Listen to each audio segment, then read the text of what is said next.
오늘은 예, 같은 본문인데 좀 더 깊이 들어가고 싶었어요. 이 고난과 비밀에 대한 건데요. 이것만 사실 여러분이 이해해도 그냥 80점은 아는 게 아닌가 생각이 들어요. 여기만 여러분이 확실하게 이해를 했으면 좋겠다는 마음에서 다시 한번 반복을 조금 더 깊이 들어가고자 합니다. 예. 제 간절한 기도가 하나님께 연락이 되고 오늘 여러분의 영의 눈이 열리기를 소망합니다. 네. 오, 좋습니다. 오늘 아멘. 어, 하나님께서 응답하시는 줄 믿습니다. 네. 어, 조금 더 다시 반복을 하자면 고난에 대한 생각 자체를 우리가 바꿔야 된다는 거예요. 네. 우리가 기존에 일반인이나 아니면 나의 옛 모습, 사실 저도 이런 고난에 대한 생각을 가지고 있었는데 우리가 세상에 있을 때 내가 믿지 않았을 때 아니면 뭐 다른 종교를 믿는 사람들은 고난이 닥치면 오늘 한 해가 재수가 없네 뭐 이건 그냥 우연히 나에게 온 그냥 어떠한 사건으로 바라보죠. 그러나 조금 생각이라는 걸 좀 하는 사람은 뭐 내가 좀 집착이 있었나 보다. 내가 무슨 탐욕적이었나 보다.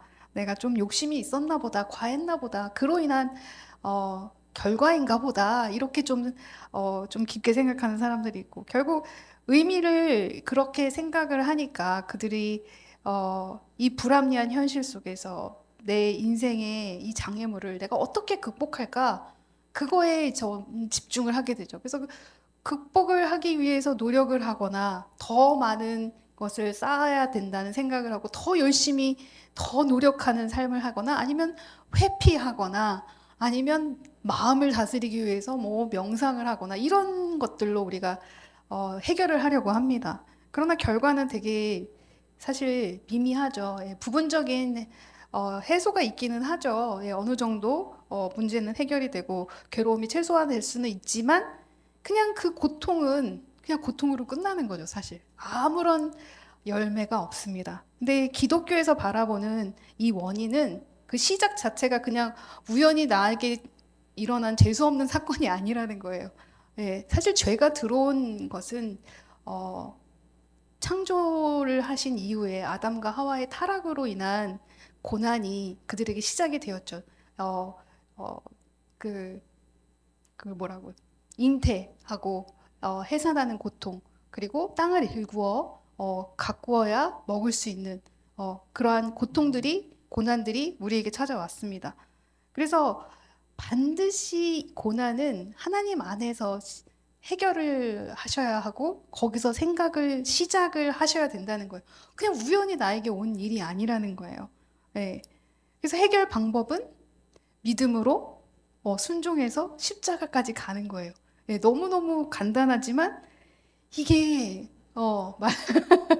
말만 간단하지 실상으로 우리가 이렇게 가려면 어마어마한 비밀을 깨달아야 합니다. 예. 그래서 이렇게 갔을 때 결과가 사실 굉장히 놀라워요. 우리가 회복이 되고 변화가 되고 성숙해지고 그리고 또 아들로서 기업을 상속을 받고 영광의 자리에까지 딱 올라가는 어마어마한 열매가 나타나죠. 예. 그래서 제가 생각한 그냥 정의를 내셨어요. 제가 정의를 내린 고난은 어, 만약에 그냥 아프기만 하고 끝난다면 이건 그냥 고통이야.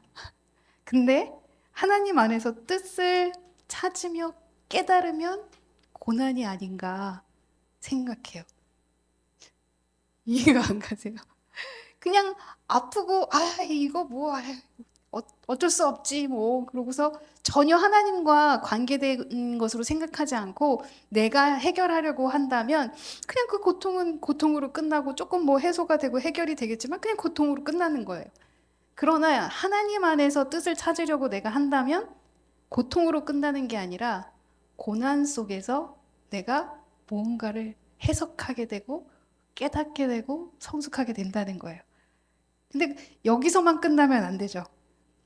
한 단계 올라가서 사실 이제 십자가의 비밀까지 알아야 여기에 진짜 답이 있습니다. 그래서 고난하면 떠오르는 두 인물이 있어요. 요셉이랑 욥이에요. 그래서 요셉 잠깐 얘기하고 또 욥을 얘기하면서 이거 우리가 고난을 하나님의 시각으로 어떻게 제대로 해석을 할지 한번 함께 보겠습니다. 먼저 요셉을 보면은요. 요셉이 마지막에 이런 고백을 해요. 당신들은 나를 해하려 하였으나 하나님은 그것을 선으로 바꾸사 오늘과 같이 많은 백성의 생명을 구원하게 하시려 하셨나니. 요셉의 스토리를 처음 우리가 접하게 되면 우리가 딱 들어오는 생각은 뭐냐면, 이런 힘듦 속에서도 하나님을 끝까지 붙잡고 순종하니까 이렇게 크게 성공하고 많은 부유와 축복과 명성과 명예를 얻었구나. 그리고 나를 해한 자들을 내 발 앞에 무릎 꿇힐 수 있겠구나. 이런 생각을 제가 했었어요. 제가. 그래서 이런 스토리구나. 이렇게 생각했었죠.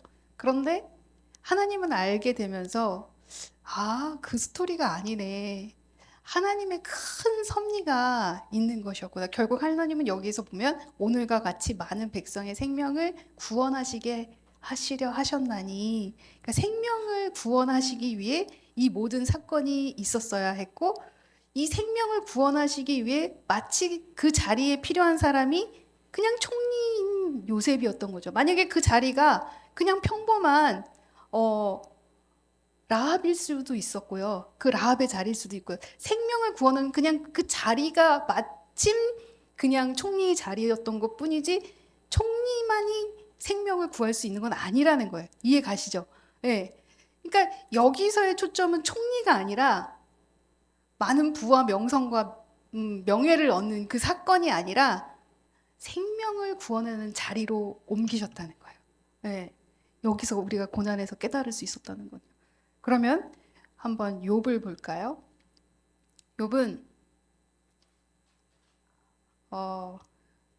우리가 너무나 잘 알다시피 진짜 경건한 사람이었고 하나님께서 정말 의롭다 칭해 주셨고 하나님을 경외하고 악을 멀리했던 자이죠. 그죠? 그래서 그의 생각이 사실 하나님을 경험하기 전에 그의 아마 생각은 이랬을 것 같아요. 의롭게 살면 복을 받고 악하게 살면 벌을 받는다.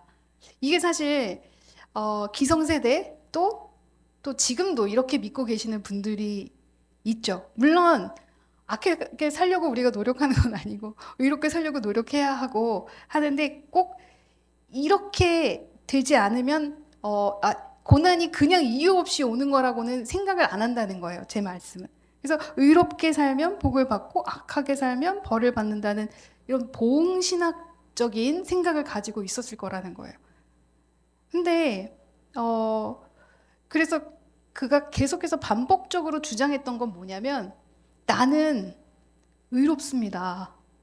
이해가 가지 않습니다. 이거예요. 예, 그가 반복적으로 주장했던 거예요. 그러니까 계속 해명해 달라고 하나님께 자신의 상황을 해명해 달라고 요구하는 게 욥기서 10장에 나와요. 근데 고난이 계속 길어지니까 사실 고난이 길어지면 우리가 생각을 하기 시작해요. 이거 좀 잘못된 것 같은데 이상한데 네, 장기화되면서 욥 역시 하나님께 의문을 가지기 시작하는 거예요. 이렇게 하실 이유를 못 찾겠는데. 난 의로운데. 이해가 안 가는 거예요. 왜 나한테 이런 힘듦을 주시지? 도대체 내가 뭘 잘못했지? 하나님이 공의롭지 않으신 것 같은데? 아니면 나를 지금 정죄하고 계시나? 내가 뭐 정죄당할 게 없는데? 이렇게 생각하는 거예요. 근데 친구들과의 논쟁 속에서 그가 계속해서 뭐라 그래요? 자기의 무죄를 얘기를 해요. 자기 의가 계속 더 강조되는 거예요. 누군가 비난하니까. 계속, 아니야. 난 잘못한 게 없어. 이렇게 얘기를 하는 거죠. 근데 저 역시 이런 생각을 동일하게 했던 것 같아요. 진짜로. 왜 나에게 이런 일이 생기지? 왜 하나님이 내가 뭘 잘못했다고? 내가 뭘 잘못했지? 되게 열심히 사는 것 같은데, 하나님 안에서.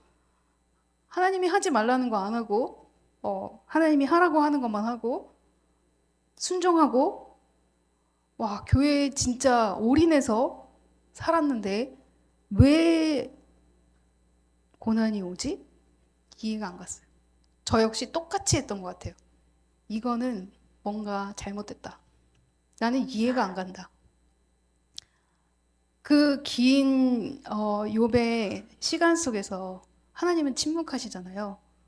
하나님도 저에게 중간중간 이렇게 말씀은 하셨지만 뭔가 시원한 해답은 제가 못 찾았던 것 같아요.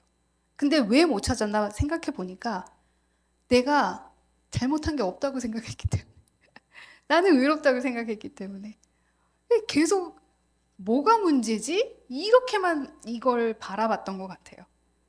근데 결국 어, 욥의 문제점은 하나님의 뜻보다는 자신의 의로움이 중심이 됐던 거죠. 그러니까 이 의로움을 건드리시니 그 이유를 찾으려고 고난의 임을 그쪽에 부여하니까 답이 안 나왔던 거예요. 근데 이제 욥기 38장에서부터 41장을 보면 이제서 하나님께서 침묵을 깨시고 그의 질문에 대답을 하시는 게 아니라 마치 하나님이 꾹 참고 있던 거를 폭발하시듯이 막 얘기하시는 순간이 나와요. 하나님은 그의 질문에 답변하지 않아요. 그의 일차원적인 질문에 답하지 않고 하나님이 어떤 분인지 설명하시는 거예요. 내가 땅에 기초를 놓을 때 너는 어디 있었느냐? 내가 깨달아 알았거든 말할지니라. 네가 나던 날부터 아침을 명하였느냐? 새벽으로 그 처소를 알게 하여 그것으로 땅끝을 비치게 하고 악인을 그 가운데서 구축한 일이 있었느냐? 이것뿐만이 아니죠. 조금 더 제가 읽어드리면 어, 바다가 그 모태에서 터져 나올 때 문으로 그것을 가둔 자가 누구냐? 내가 바다의 샘에 들어갔었느냐? 깊은 물 밑으로 걸어 다녀 보았느냐?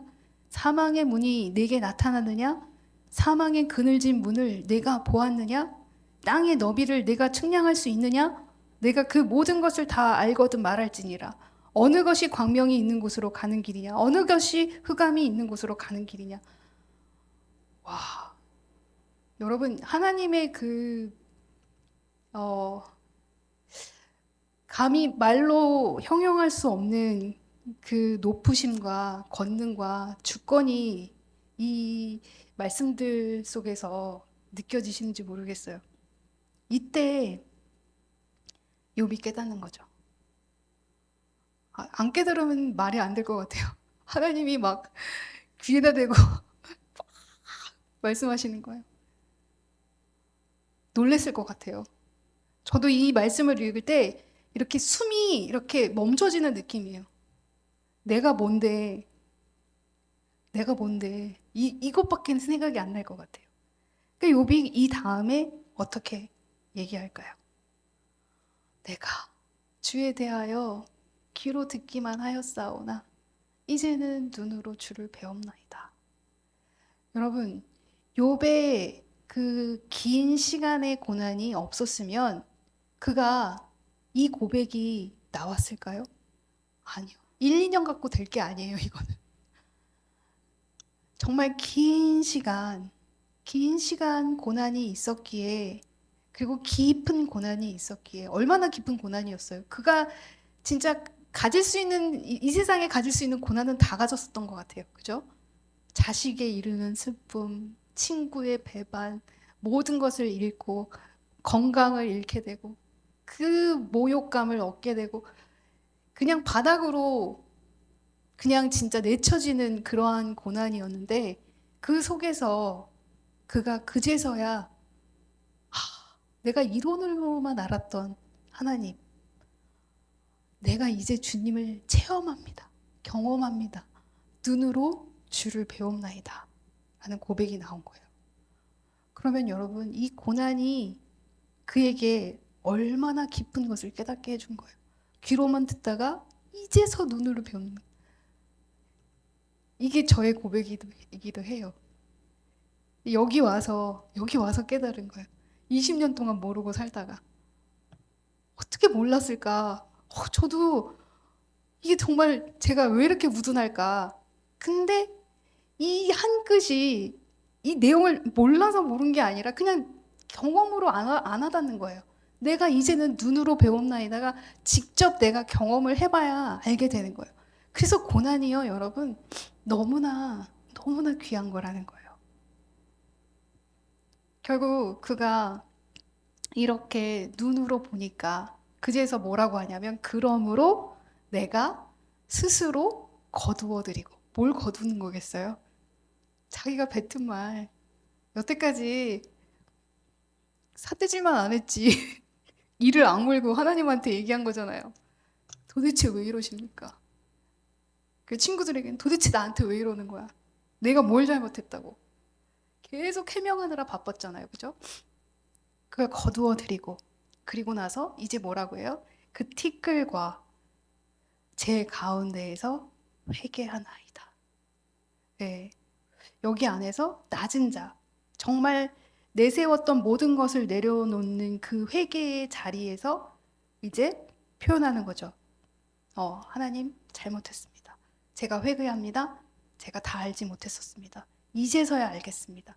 사실 이제 눈으로 배웁니다라고 말은 하지만 정말 여기서 완벽하게 깨닫는 것일 거예요. 그냥 조금 이해한 거예요. 조금 알게 된 거예요. 조금. 사실 우리가 이런 경험을 해도 한 번의 고난으로 다 알 수가 없어요. 고난이 계속 쌓여가면서 한 번 고난 또 넘어가고 거기서 또 깨닫고 또 하나 고난 넘어가고 또 깨닫고 약간 이렇게 하나씩 하나씩 가게 하시는 것 같아요. 한 번에 되는 건 이 세상에 없잖아요. 세상에서도 한 번에 되는 게 없다고 해요. 그죠? 말씀 속에서 경륜으로 깨닫고 가는 것 역시 한 번에 되는 건 아닌 것 같아요. 고난이 깊으면 깊을수록 더 그 고난, 깊은 고난 속에서 깊은 것을 깨닫게 하시는 하나님을 우리가 경험하게 됩니다. 네. 결국 욥은 여기서 하나님의 주권을 그제서야 인정을 하는 거예요. 아, 하나님의 위대함. 그렇게 나열하신 그 말씀 속에서 하나님의 위대함, 그리고 자기가 얼마나 제한된 존재이고 자기가 할 수 있는 게 아무것도 없다는 것을 깨닫게 되죠. 네. 근데 여기 안에서 욥과 요셉을 가만히 들여다보면 그 고난 속에서 공통점을 찾을 수가 있어요, 여러분. 뭘까요? 그냥 저는 간단하게 처음에는 둘 다 이해를 하지 못했다가 나중에 이해한다는 거예요. 고난이 끝나갈 때쯤에서야 되게 우둔하죠. 근데 저 역시 그랬던 것 같아요. 고난이 끝나갈 때쯤에서야 아하, 너무 미련해요 우리가. 근데 그들 역시 그랬다는 거예요. 근데 사실 예수님을 보면 고난은요, 여기 비밀이 있어요. 여러분 잘 들으세요. 이미 예정된 거예요. 반드시 있어야 되는 거예요. 여러분이 아들이라면 반드시 있어야 되는 거예요. 그럼 나한테 고난이 올 때 왜 이런 나한테 이런 안 좋은 일이 있을까? 그러실 필요가 있을까요, 없을까요? 올 게 왔구나. 이러시면 돼요. 태연하게, 담담하게. 올 게 왔구나. 그러면 예수님께서 그 고난을 어떻게 하셨어요? 예정 알고 계셨고, 그 고난을 받아들이셨고, 그리고 그 고난을 자발적으로 십자가를 지셨다는. 그럼 여기서 비밀이 또 나오죠. 아, 자발적으로 지면 되겠네. 그냥 왔을 때 자발적으로 죽으면 되겠네. 네. 따라서 우리가 가야 할 고난은 예수님이 알고 가신 자발적으로 가는 그 고난을 따라가면 되는 거예요. 다 겪고 나서 끝에 가서 깨달으면 얼마나 그 긴 시간 내가 허비한 거예요. 힘들어하고. 처음부터 내가 그 고난을 알고 기쁨으로 하나님을 능력을 선포하였다면 일찍 죽었다면 일찍 부활이 있었을 것이고 그러면 일찍 열매가 나타났을 것인데 안 죽으니까 오랜 시간 고난만 받다가 끝에 가서 아하 다음에는 잘해야지. 근데 또 막상 고난이 오면 또 왜 그러십니까? 이러고 또 그걸 또 반복을 하는 거죠. 이제 고통으로 그냥 끝나는 거 이제 우리가 하지 말고 구약에 나오는 요셉과 욥처럼 끝에 가서 깨닫는 그것도 하지 말고 예수님처럼 이제는 자발적인 고난에 참여를 하는 거예요. 우리는 신약의 사람들이잖아요. 그죠? 이미 다 이루신 거니까 우리는 예수님처럼 하면 되는 거죠. 네. 고난이 있는 곳에 하나님이 개입하시는 거라고 제가 지난주에 말씀을 드렸어요. 네. 고난에도 불구하고 이렇게 하시는 하나님, 이게 아니라 고난을 통해 그의 뜻을 이루시는 하나님 감사합니다라는 선포가 여러분의 입술 속에서 담대하게 선포가 되었으면 좋겠습니다. 그러면 이 비밀이 여기 곳곳에 나타나 있는데 이 비밀이 예수님께서 처음 얘기하셨어요. 뭐라고 얘기하셨냐면 예수께서 이르시되 하나님의 나라의 비밀을 너희에게는 주었으나 외인에게는 모든 것을 비유로 하나니. 이게 누구에게나 허락된 게 아니라는 거예요. 비밀로 한 베일 이렇게 쌓여져 있어서 우리에게 허락되어 있음에도 불구하고 우리 역시 이것을 금을 찾는 것처럼 은을 찾는 것처럼 감추인 보화를 찾는 것처럼 열심히 불을 켜고 하나님의 은혜를 바라보면서 찾을 때에 보여요. 그렇지 않고 그냥 여러분 아시다시피 성경 읽으실 때 그냥 읽으시면 무의미해요. 찾으려고 하셔야 돼요. 오늘은 무슨 비밀을 또 어디다가 숨겨놓으셨을까 하고 그 비밀을 찾으려고 보실 때 그 비밀이 보이기 시작하시는 거예요. 그러면 허락하신 그 비밀이 우리에게는 보이는 거예요. 예수님은 항상 비유로 말씀하시잖아요. 그 비유가 사실 그냥 읽었을 때 어려운 비유가 아니에요. 굉장히 심플하세요. 네.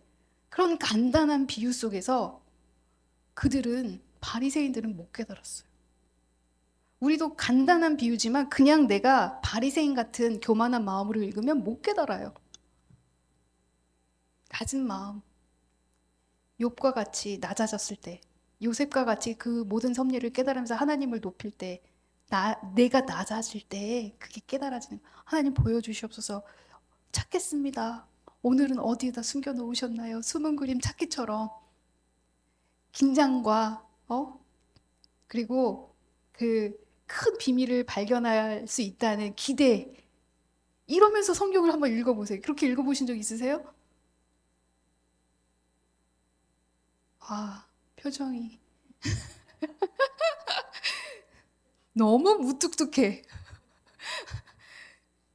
좀 제가 얼마나 지금 간절하게 여러분에게 설명을 하고 있나요? 이렇게 비밀을 말씀 속에서 오늘은 어디다가 뭘 또 숨겨놓으셨을까? 이러면서 말씀을 읽어보셨으면 좋겠어요. 아이고, 오늘 또 읽으라니 읽겠습니다. 이게 아니라 하나님 오늘은 어디다가 여기 보석이 있다고, 금이 있다고 생각해 보세요. 그냥 얼마나 열심히 찾으시겠어요. 네, 그렇게 저희가 이 비밀을 찾고자 하면 그 비밀이 여러분에게 드러나기 시작한다는 거예요. 예수님이 말씀하시는 핵심 비밀이 오늘 본문이잖아요. 이 비밀은 만세와 만대로부터 감추어졌던 것인데 이제는 그의 성도들에게 나타났고 하나님이 그들로 하여금 이 비밀의 영광이 이방인 가운데 얼마나 풍성한지를 알게 하려 하심이라. 이 비밀은 너희 안에 계신 누구다? 곧 영광의 소망이니라. 아멘. 네, 예수님이에요. 예수님. 네, 예수님인데 문제는 이 예수님이 이 십자가에 대해서 알려주시고 비밀에 대해서 알려주셨는데 이게 도대체 어떻게 하는 걸까? 잘 모르겠는 분들이 계실 거예요. 여기 나와 있어요. 네, 어떻게 하셨나 보니까 그는 하나님의 본체, 하나님 자체이세요. 네, 근데 그 하나님과의 동등됨을 포기하시고 자기를 비워서 종의 형체를 가져 사람처럼 내려오신 거예요. 그래서 사람의 모양으로 나타나셔서 거기까지만 나타나신 걸로 이미 너무 낮추셨는데 또 낮추세요. 자기를 낮추셔서 죽기까지 복종하셨으니 곧 십자가에 죽으심이라. 네, 진짜 비밀이 나타난 거예요. 여러분이 예수님처럼 예수님도 하셨으니 나도 나의 모양을 내 의에 나는 이런 사람이야. 나는 이럴 때 절대로 죽지 않아. 나는 이러이러한 사람이야. 나는 여기서는 용납할 수가 없어. 여기까지는 되는데 여기는 안 돼. 우리는 항상 선이 있어요. 네. 기다릴 때도 뭐 30분까지는 기다릴 수 있지만 뭐 반복을 뭐 2번까지는 그래 저 사람이 나를 바람맞출 수 있지만 3번은 안 되지. 어떻게 나한테 그럴 수 있어? 나를 모욕된 말을 나에 대해서 했다면 그래 한 번은 그래 용서해 줄 수 있어. 2번은 안 되지. 이런 게 우리는 선이 너무나 있어요. 여기까지는 용서가 되는데 여기 밑은 안 되지. 이게 너무나 많다는 거예요. 근데 하나님께서 예수님 통해서 보여주셨어요. 낮아지는 거? 내가 하나님인데 내가 나를 비워서 종의 형체, 사람의 모습으로 너희에게 나타났고 거기서 끝나지 않고 내가 너희를 위해 죽었어. 너희가 그 선이 있으면 되겠어? 안 되겠어? 아니, 없다는 거예요. 우리 역시 동일하게 예수님과 함께 죽어야 한다는 거예요. 그래서 아무든지 나를 따라오려거든 우리를 부인해야 되는 거예요. 나는 없다. 이게 되셔야 되는 거예요. 나는 이게 없어져야 되는 거예요. 자기 십자가를 지고 나를 따를 것이. 나는이 없어지는 여러분이 되시기를 축복합니다. 오, 조금 반응이 오는데요. 네. 근데 문제는 이제 이것까지는 저희가 이론적으로는 다 알죠. 네. 근데 죽는 게 문제예요. 이게 안 죽어져요. 죽고 싶은데 안 죽어져요. 그리고 나를 자책하게 돼요. 나는 왜 이럴까? 왜 이럴까? 근데 여러분 자신을 자책하고 나는 왜 이럴까? 왜 이럴까? 하는 거 잘못된 거 아니에요, 여러분. 잘하고 계시다는 거예요. 아무런 감정 없이 나 잘 살고 있네. 이게 문제예요. 나 하나님 앞에 부끄러움 하나 없네. 나 의롭네. 이게 문제인 것이고 나 어떡하지? 나 큰일 났다. 나 너무 부끄러운데? 하나님, 저 어떡하죠? 이렇게 고민하고 계신다면 여러분 잘하고 계시는 거예요. 왜냐? 바울 역시 네, 고민이 많았습니다. 그거 뭐라 그래요? 너무너무 체감이 돼요. 이 말 속에서. 내가 행하는 것을 내가 알지 못하노니 곧 내가 원하는 것은 행하지 아니하고 도리어 미워하는 그것을 행함이라. 내가 원하는 바 선은 하지 아니하고 도리어 원하지 아니하는 바 악을 행하는도다. 답답함이 느껴지세요? 안 느껴지세요? 너무 느껴지죠. 이거 우리가 동일하게 생각하는 거잖아요. 하나님, 나는 왜 이럴까요? 왜 아는데 안 될까요? 왜 맨날 넘어질까요? 너무 속상해요. 근데 이게 여러분 당연하다는 거예요. 여러분이 죄와 싸우고 계시다는 거고, 여러분이 이 죄 속에서 어떻게든 다시 회복하려고 한다는 증거예요. 네. 그래서 이게 어쩔 수 없는 게 여러분, 우리가 이 육만 있으면 그냥 죄 속에 그냥 편안하게 죄 지으면서 살 수 있을 텐데 영이 함께 있어서 그렇다는 거야.